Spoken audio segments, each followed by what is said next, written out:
बात है। श्रीपुर नाम के एक गांव में रामेश्वर नाम का एक ब्राह्मण अपनी माँ के साथ रहता था। वो दिन रात भगवान शिव की भक्ति किया करता था। शिव नाम का जाप सदैव उसके मुख पर रहता था। ओम नमः शिवाय, ओम नमः शिवाय, ओम नमः शिवाय। रामेश्वर बेटा, आज भी तूने मुझे नहीं उठाया, खुद ही उठकर घर के सारे काम कर लिए, खीर भी भोग लगा दी तूने तो। हाँ माँ, मैंने सोचा फटाफट से काम करके खीर बना लेता हूं।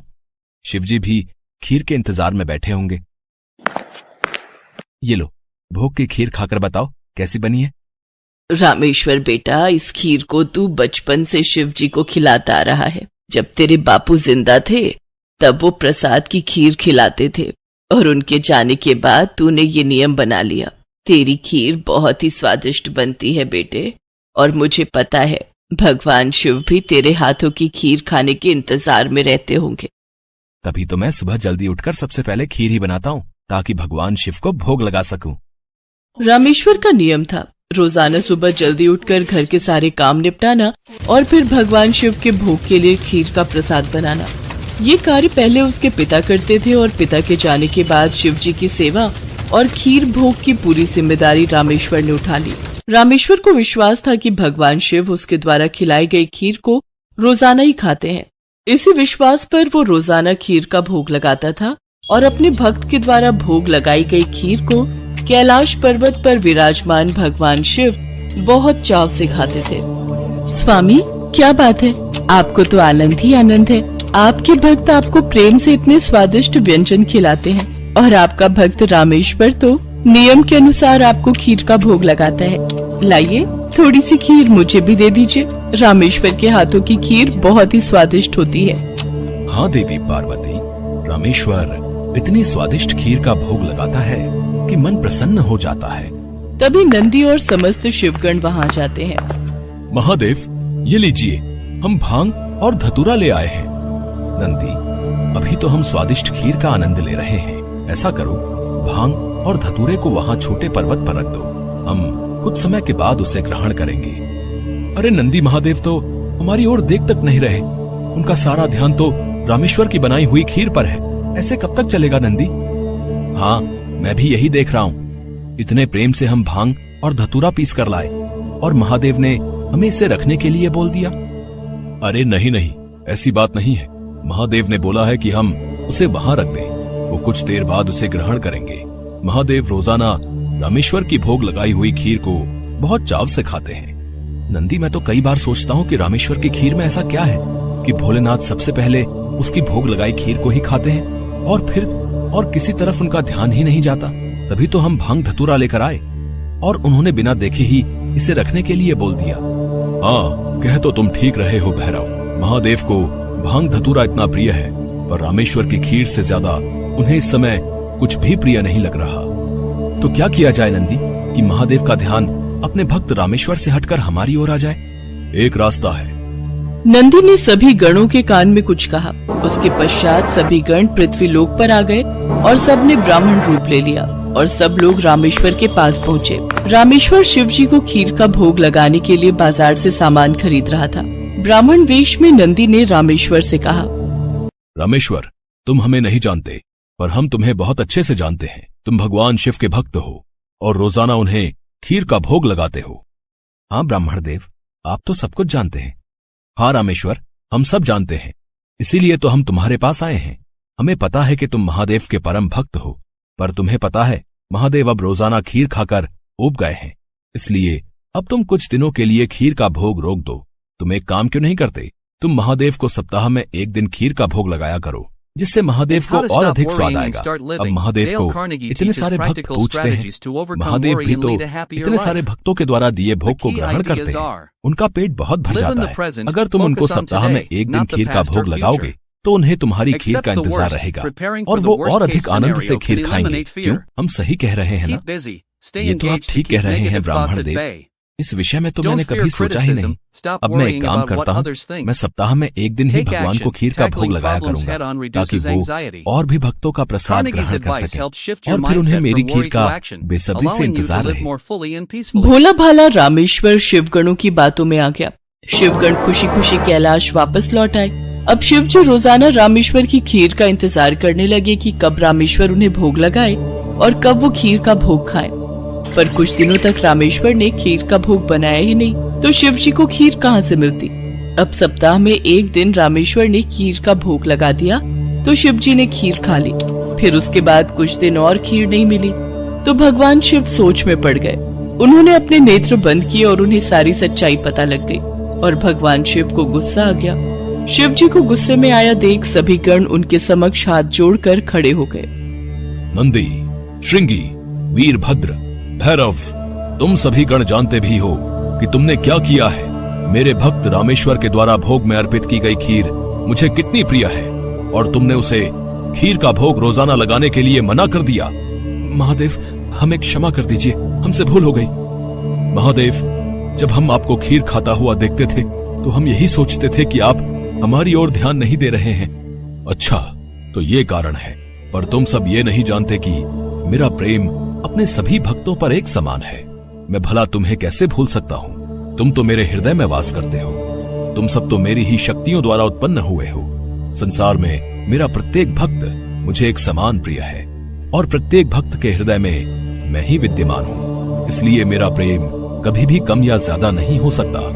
माता पिता के लिए तो उनके सभी बच्चों में प्रेम एक समान होता है, फिर तुम ये भूल कैसे सकते हो? भगवान शिव की बातें सुनकर सभी शिवगण समझ गए कि उन्होंने कितनी बड़ी भूल कर दी। सचमुच महादेव का प्रेम तो अपने सभी भक्तों के लिए एक समान रहता है। इसके बाद सभी शिवगण फिर से एक बार रामेश्वर के पास गए। रामेश्वर, हमें भगवान शिव का संदेशा आया है। वो कह रहे थे कि तुम्हारी खीर इतनी स्वादिष्ट होती है कि वो सप्ताह भर की प्रतीक्षा नहीं कर सकते। सप्ताह में एक दिन भोग से उनका मन ही नहीं भरता। इसलिए उनकी आज्ञा है कि तुम रोजाना ही उन्हें खीर का भोग लगाया करो। आप सच कह रहे हैं ब्राह्मण देव? भगवान शंकर को मेरे हाथों की बनी खीर इतनी प्रिय है? ठीक है, फिर मैं रोजाना उन्हें खीर का भोग लगाऊंगा। ये सुनकर रामेश्वर बहुत खुश हुआ। अब एक बार फिर रामेश्वर रोजाना खीर बनाकर भगवान शिव को भोग लगाने लगा।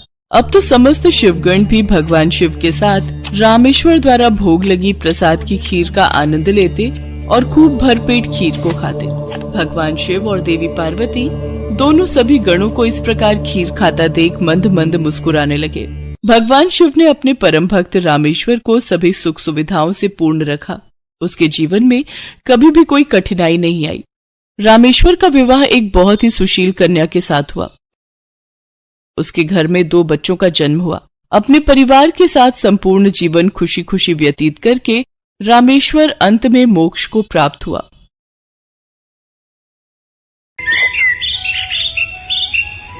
मां पार्वती ने भगवान शिव से एक प्रश्न पूछा, जिसके बाद भोलेनाथ ने एक कथा सुनाई और अमर हो गया कबूतर का जोड़ा। उसी अमर कथा से जुड़ी है ये पौराणिक कथा। एक बार नारद मुनि कैलाश पर्वत पर भगवान शिव से मिलने पहुँचे। नारायण नारायण, प्रणाम माते। आइए देवर्षि नारद, कैसे आना हुआ? माते, मैं तो भगवान शिव और आपके दर्शन करने आया हूँ, पर महादेव कहीं दिखाई नहीं दे रहे। वे तो भ्रमण के लिए गए हैं, कुछ देर में लौटेंगे। देवर्षि नारद माँ पार्वती से वार्तालाप करने लगे। तभी उन्होंने माँ पार्वती से पूछा, माते, क्या आप अमर कथा के बारे में जानती हैं? अमर कथा? वो कौन सी कथा है? उसके बारे में तो मैं नहीं जानती। नारायण नारायण, माते, जब भगवान भोलेनाथ आएंगे तब आप उनसे इस बारे में पूछना। अच्छा माते, मैं चलता हूँ। नारायण नारायण। पार्वती माता सोच में पड़ गई कि ऐसी कौन सी कथा है जो स्वामी ने मुझसे नहीं कही। तभी भोलेनाथ कैलाश पर लौट आते हैं। माता पार्वती उनसे इस बारे में चर्चा करती हैं। प्रभु, आपने मुझे कभी अमर कथा के बारे में क्यों नहीं बताया? मुझे आज और अभी अमर कथा सुननी है। ठीक है देवी, मैं आपको आज अमर कथा सुनाऊंगा, परंतु उसके कुछ नियमों का पालन आपको करना पड़ेगा। अमर कथा के दौरान आपको एक क्षण के लिए भी सोना नहीं है। आप बीच बीच में हुंकार भरती रहना, ताकि मुझे आभास रहे कि आप कथा सुन रही हैं, क्योंकि मेरे नेत्र भी उस क्षण बंद रहेंगे। ठीक है स्वामी, मैं ऐसा ही करूंगी। भगवान शंकर ने माता पार्वती से एकांत और गुप्त स्थान पर अमर कथा सुनने को कहा, जिससे कि अमर कथा कोई अन्य जीव न सुन पाए। क्योंकि जो कोई भी इस अमर कथा को सुन लेता है वो अमर हो जाता। इसके पश्चात शिवजी देवी पार्वती को अमर कथा कहने एक गुफा में ले गए। पुराणों में कहा जाता है शिव जी ने देवी पार्वती को अमरनाथ की गुफा में अपनी साधना की अमर कथा सुनाई थी, जिसे हम अमरत्व कहते हैं। प्रचलित कथा के अनुसार भगवान भोलेनाथ ने अपनी सवारी नंदी को पहलगाम पर छोड़ दिया, जटाओं से चंद्रमा को चंदनवाड़ी में अलग कर दिया और गंगा जी को पंचतरणी में तथा कंठाभूषण सर्पों को शेषनाग पर छोड़ दिया। इस प्रकार इस पड़ाव का नाम शेषनाग पड़ा। अगला पड़ाव गणेश पड़ता है। इस स्थान पर भोलेनाथ ने अपने पुत्र गणेश को भी छोड़ दिया था, जिसको महागुणा का पर्वत भी कहा जाता है। पिस्सू घाटी में पिस्सू नामक कीड़े को भी त्याग दिया। इस प्रकार महादेव ने जीवनदायिनी पांचों तत्वों को भी अपने से अलग कर दिया। इसके बाद माँ पार्वती सहित उन्होंने गुप्त गुफा में प्रवेश किया और अमर कथा माँ पार्वती को सुनाने लगे।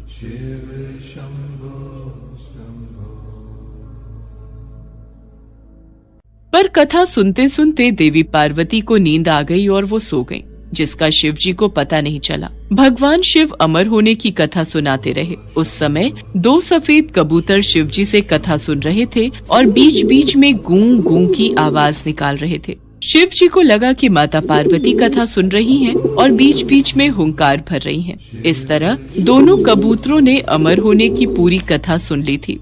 कथा समाप्त होने पर शिव जी का ध्यान देवी पार्वती की ओर गया, जो सो रही थी। अरे, देवी पार्वती तो गहरी निद्रा में है, तो फिर ये हुंकार कौन भर रहा था?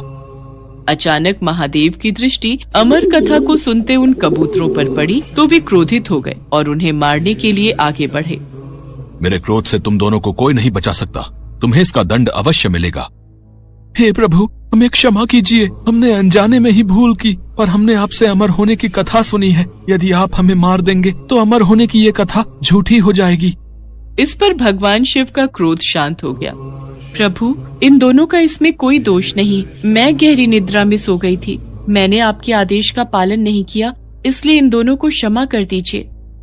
भगवान शिव जानते थे कि अनजाने ही सही पर कबूतरों ने अमर कथा को सुन लिया था, इसलिए वे दोनों अमर हो चुके हैं। इस पर महादेव ने कबूतरों को जीवित छोड़ दिया।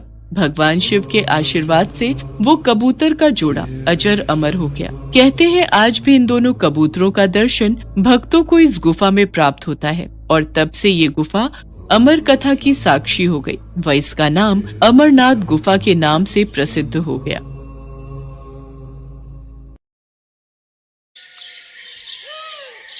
पृथ्वी की रक्षा और जन कल्याण के हित के लिए अनेकों बार भगवान विष्णु की भांति भगवान शिव ने भी अवतार लिया है। भगवान शिव द्वारा लिया गया ऐसा ही एक अवतार है बटुक अवतार। बटुक का अर्थ होता है छोटा बच्चा।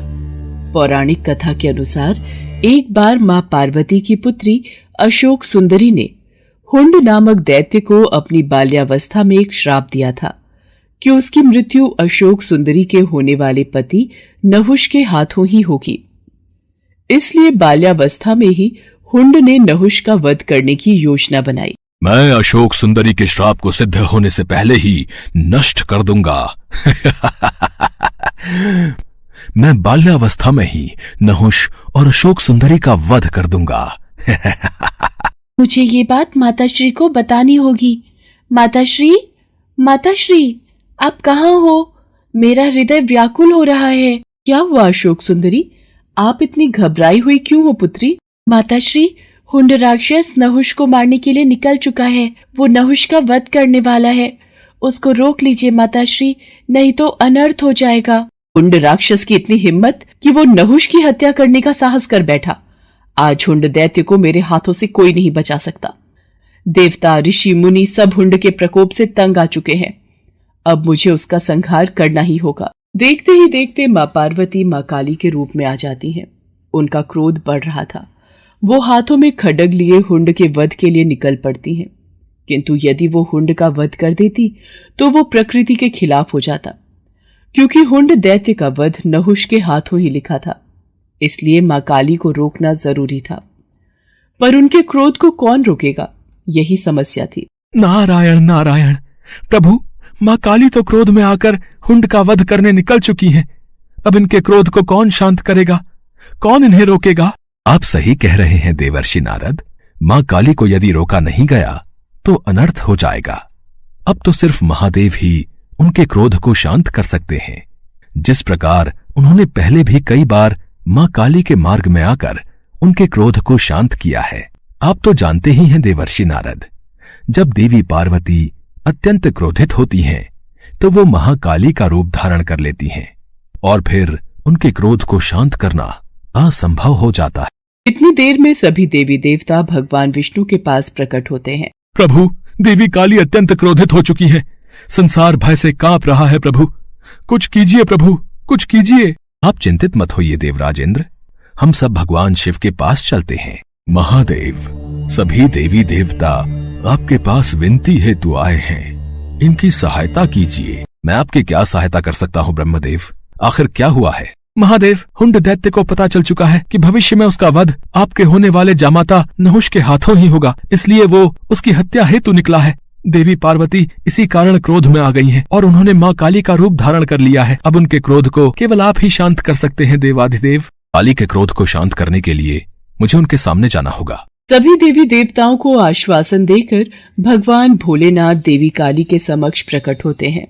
देवी काली क्रोध की अग्नि में जल रही थी। वो भगवान शिव को अपने सामने देखकर विशाल रूप धारण कर लेती हैं और उनका क्रोध अत्यधिक बढ़ जाता है। शिव जी भी उन्हें रोकने के लिए अपना विशाल रूप धारण कर लेते हैं। रुक जाओ देवी पार्वती, शांत हो जाओ। नहीं, अब मेरा क्रोध तभी शांत होगा जब मैं हुंड दैत्य का वध करूंगी। देवी पार्वती, यदि आपने हुंड का वध कर दिया तो हमारी पुत्री अशोक सुंदरी द्वारा दिए गए उस श्राप का क्या होगा? वो श्राप व्यर्थ जाएगा। आप उस श्राप की मर्यादा को कैसे भंग कर सकती हो?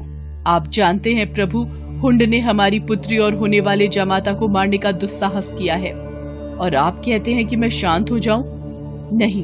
देवी पार्वती, आसमान की ओर देखिए। सभी देवी देवता आपके इस रौद्र रूप को देखकर घबरा रहे हैं। शांत हो जाओ पार्वती, यही संसार के हित में है। नहीं, अब मुझे कोई शांत नहीं कर सकता। आप मेरे मार्ग से हट जाइए, मैं आज नहीं रुकूंगी। पर रुकिए देवी पार्वती, हमारी पुत्री अशोक सुंदरी और नहुष दोनों ही सकुशल हैं, उन्हें कुछ नहीं हुआ। नारायण नारायण, अब क्या होगा प्रभु? माता तो क्रोध की अग्नि में आगे बढ़ चुकी है। अब महादेव माता को कैसे शांत करेंगे?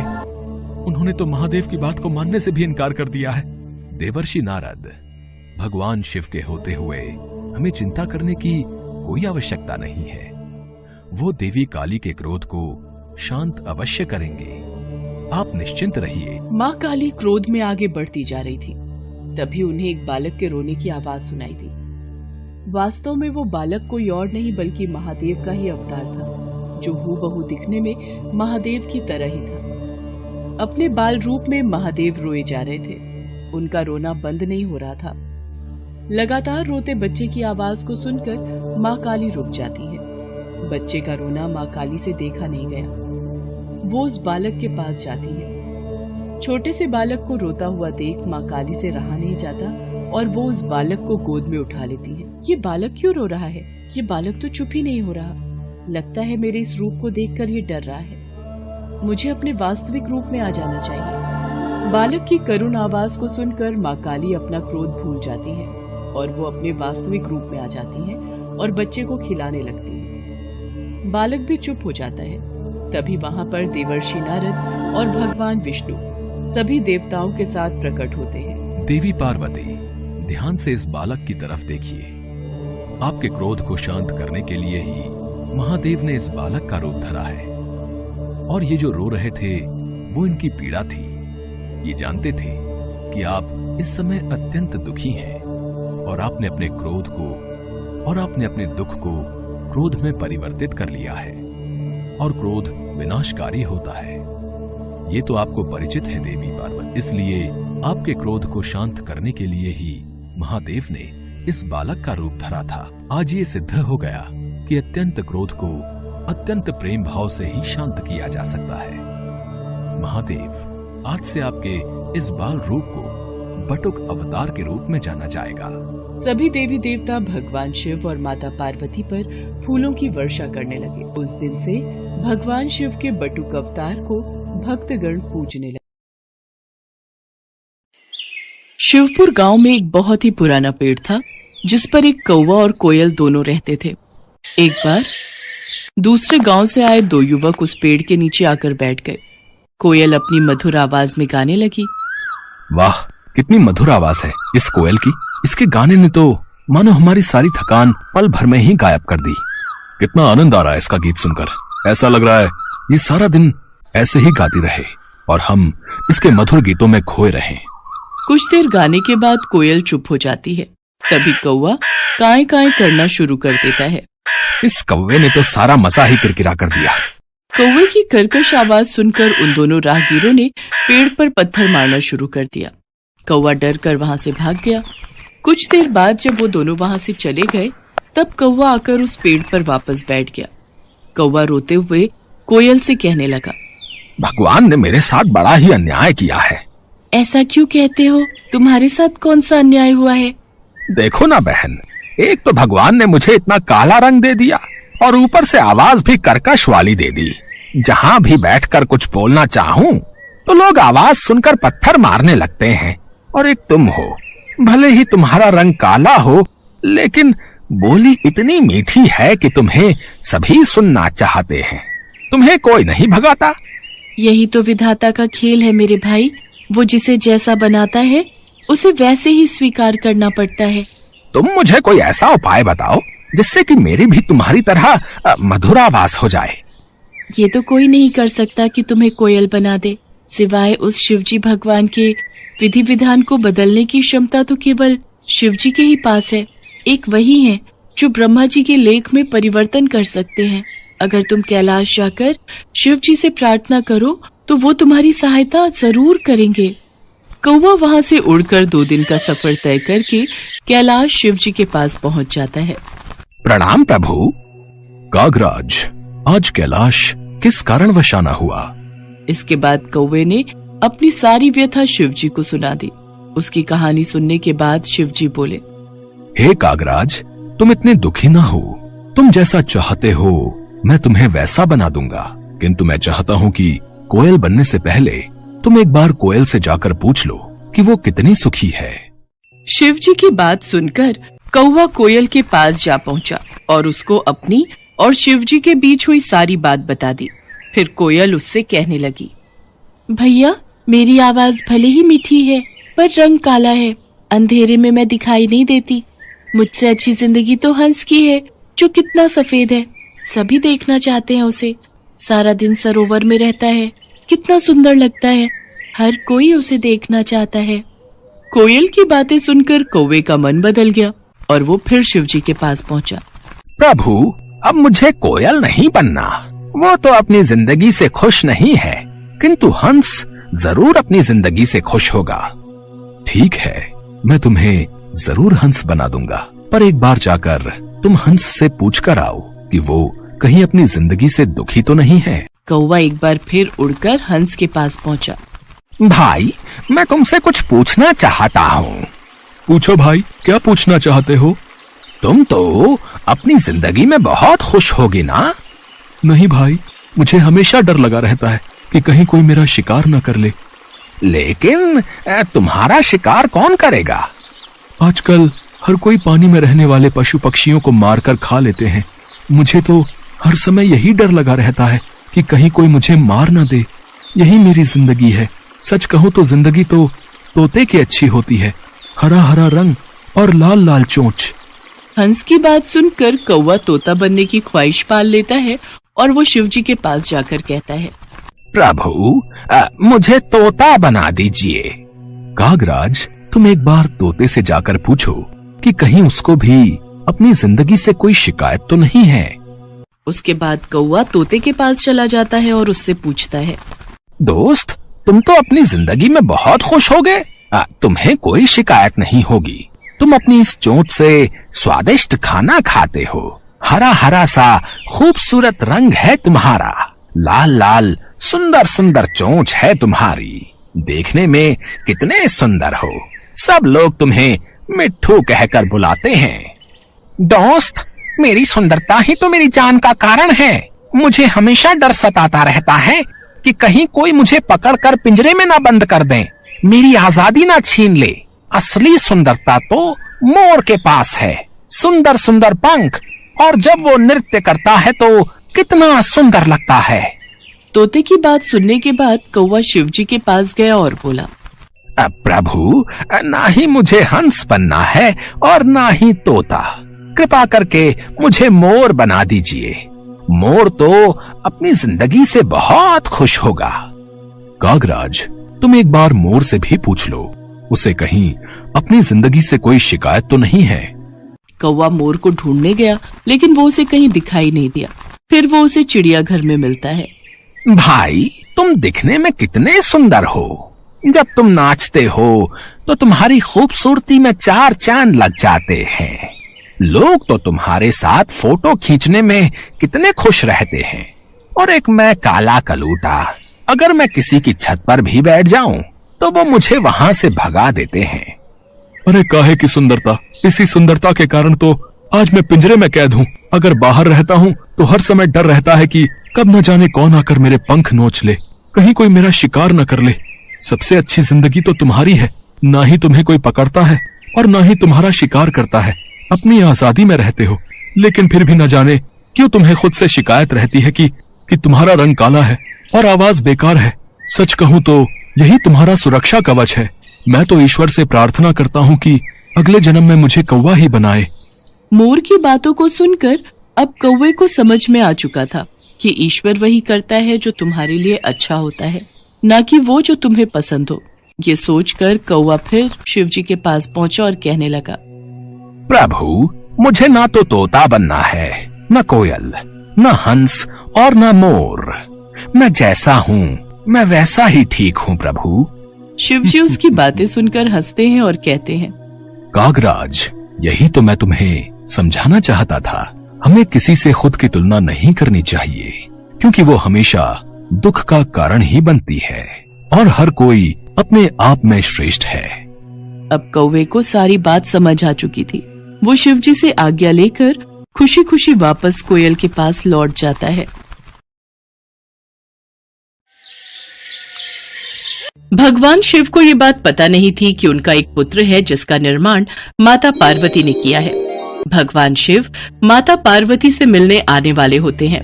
ये खबर सुनकर माता पार्वती स्नान करने चली जाती हैं, लेकिन उस समय कोई गुण उपस्थित न होने के कारण वो गणेश को बाहर पहरेदारी के लिए खड़ा करके जाती हैं कि कोई अन्य अंदर प्रवेश न कर सके।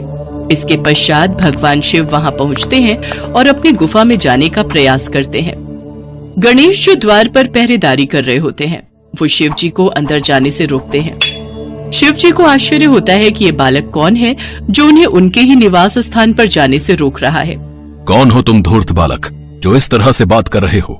हम स्वयं ही भीतर जाकर देवी पार्वती से पूछते हैं, ये कौन बालक हमारे द्वार पर हमारा रास्ता रोक कर खड़ा है? रुकिए, आपको भीतर जाने की अनुमति नहीं है। मेरी माताश्री का आदेश है कि कोई भी भीतर न जाने पाए, और जब तक वो नहीं कहती मैं किसी को भी इस महल के भीतर नहीं जाने दूंगा। बालक, हमें क्रोध मत दिलाओ, हमारे सामने से हट जाओ, वरना हमारे क्रोध को तुम नहीं जानते हो। और आप मुझे नहीं जानते, मेरे होते हुए इस द्वार को कोई नहीं लांघ सकता। तो फिर आज हमारे हाथों तेरा वध होगा। ले बचा अपने आप को हमारे इस वार से। अच्छा, तो आप युद्ध करना चाहते हैं तो ये भी हो जाए। इसी बात पर गणेश जी और शिव जी में युद्ध प्रारंभ हो जाता है। युद्ध में भगवान शिव अपने त्रिशूल से गणेश का सिर धड़ से अलग कर देते हैं। सभी देवता भी वहां उपस्थित होते हैं और उन्हें भी इस बात का अंदाजा नहीं होता है कि गणेश कौन है। सबकी आवाजें सुनकर माता पार्वती बाहर आती हैं और ये देखती हैं कि उनके पुत्र का धड़ अलग और सिर अलग है। माता पार्वती क्रोध से भर गई और शेर सवारी माँ दुर्गा के रूप में आ गई। उन्होंने अपनी सभी शक्तियों को प्रकट कर प्रलय मचाने का आदेश दिया। शैलपुत्री, ब्रह्मचारिणी, कुष्मांडा, स्कंद माता, कात्यायनी, कालरात्रि, महागौरी, सिद्धिदात्री, मेरे 9 रूप, मेरी 9 शक्तियां प्रकट हो। देखते ही देखते माँ दुर्गा के 9 रूप 9 देवियां प्रकट हो गईं। मेरी शक्तियों, सारे संसार में प्रलय मचा दो। सबसे पहले उनका विध्वंस करो जो मेरे पुत्र को मारकर आनंद मना रहे हैं, विजय उत्सव मना रहे हैं। स्वजन परिजन का भेद भुलाकर जो मिले उन्हें तुरंत यमपुरी पहुंचा दो। जो आज्ञा मातेश्वरी। सभी देवी शक्तियां संपूर्ण कैलाश सहित पूरे ब्रह्मांड में विध्वंस करने लगी। संपूर्ण ब्रह्मांड में कोलाहल मच गया। सभी ऋषिगण और देवतागण माता से प्रार्थना करने लगे। हे मातेश्वरी, शांत हो जाइए, नहीं तो अनर्थ हो जाएगा। ये पूरी सृष्टि आपके क्रोध की ज्वाला से भस्म हो जाएगी। जब तक मेरा पुत्र जीवित नहीं हो जाता तब तक चारों ओर ऐसी ही तबाही मची रहेगी। अब तो भगवान भोलेनाथ ही कुछ कर सकते हैं। हम सभी को उनके पास जाना चाहिए।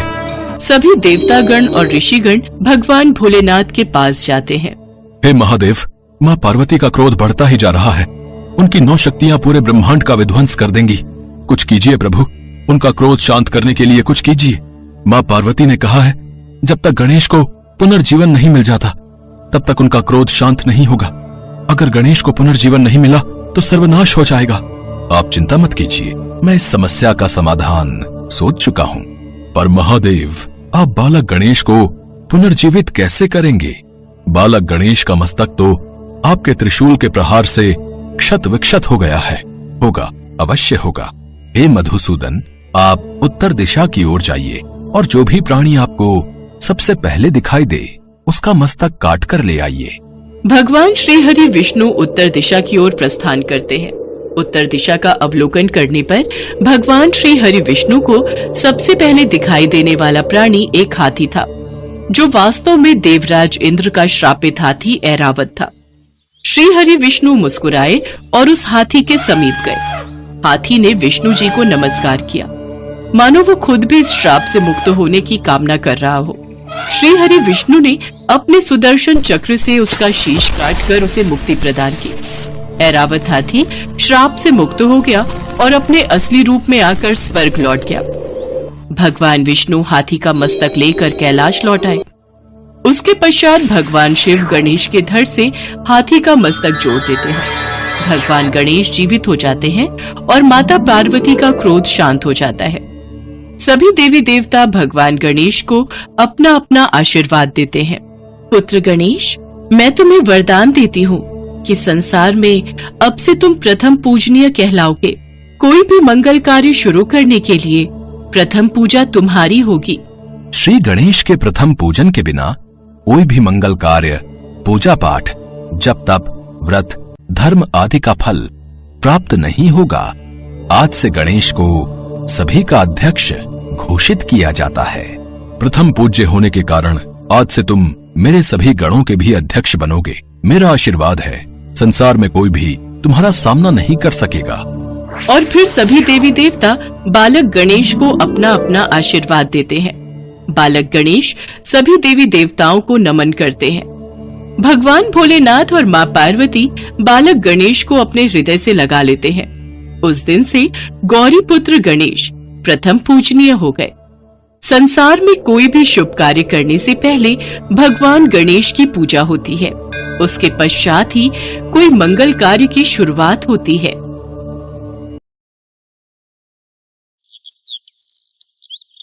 एक बार माँ पार्वती कैलाश पर भ्रमण कर रही थी। तभी उनकी नजर पृथ्वी लोक पर पड़ी। सेठ जी, ये माल गाड़ी में से उतार दिया है। ये ले, तेरे आज की कमाई के 200 रुपए।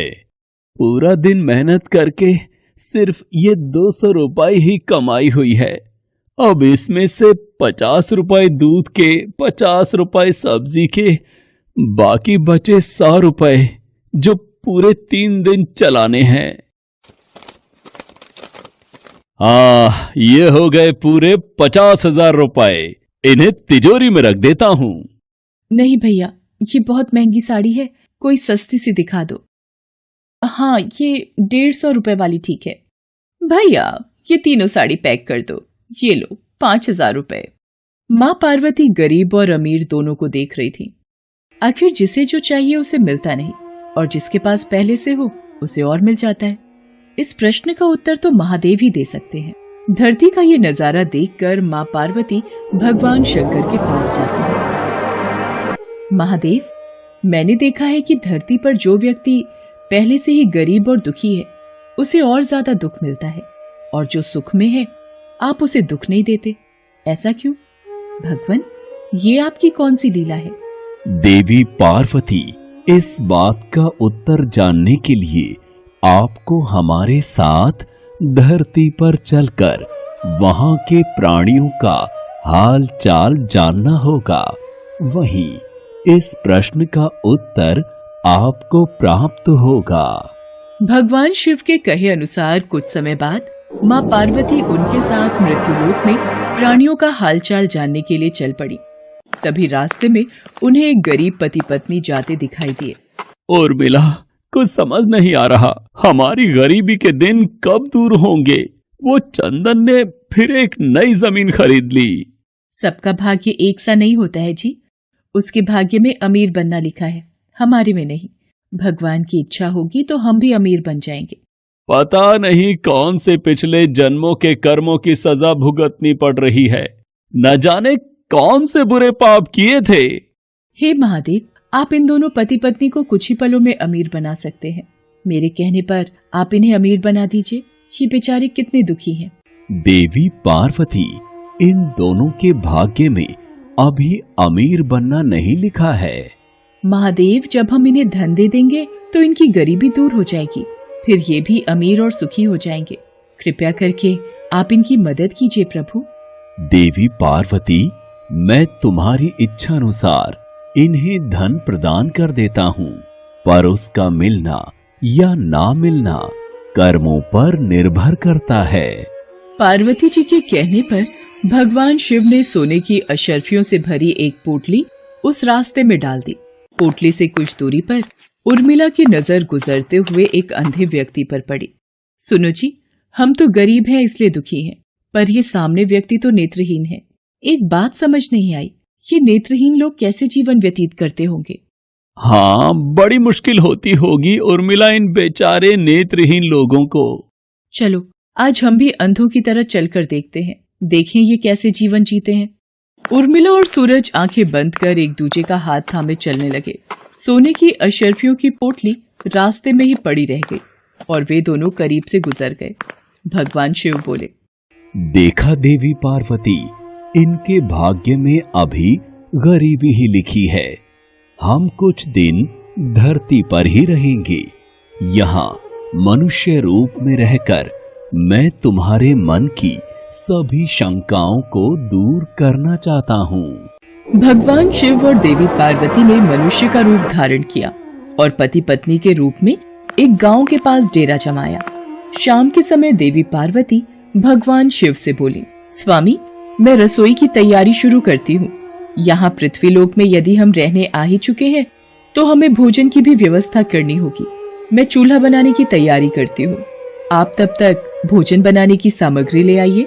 माँ पार्वती चूल्हा बनाने के लिए बाहर से ईंटें लेने गई। चूल्हा बनाने के लिए मुझे ईंटों की जरूरत है। ये एक जर्जर और टूटा मकान दिखाई दे रहा है। इसकी ईंटें मेरे काम आ जाएंगी, यही ले लेती हूँ। चूल्हा तो तैयार कर लिया, महादेव आते ही होंगे। अरे आप आ गए, ये देखिए मैंने चूल्हा तैयार कर लिया। पर आप खाली हाथ क्यों लौट आए स्वामी? भोजन कैसे बनेगा?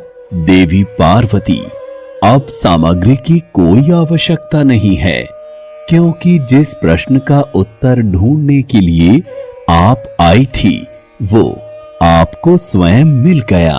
मैं कुछ समझी नहीं स्वामी, मेरे प्रश्न का उत्तर मेरे समक्ष ही है। हाँ देवी पार्वती, आप यही जानना चाहती है ना कि इस पृथ्वी पर क्यों गरीब लोग ज्यादा परेशान होते रहते हैं। अच्छा ये बताइए, आप इस चूल्हे को बनाने के लिए ईंटें कहाँ से लेकर आई हो? प्रभु, इस गांव में बहुत से ऐसे घर भी हैं जिनका रखरखाव सही ढंग से नहीं हो रहा है। उन पुराने घरों की जर्जर हो चुकी दीवारों में से मैं ईंटें निकाल कर ले आई। इसका मतलब जो घर पहले से खराब थे आपने उन्हें और खराब कर दिया, जबकि आप मजबूत घरों की दीवारों से भी तो ईंटें ला सकती थी। प्रभु, जो घर अच्छे और सुंदर दिख रहे थे उस घर के लोगों ने अपने घरों का रखरखाव बहुत अच्छी तरह किया है।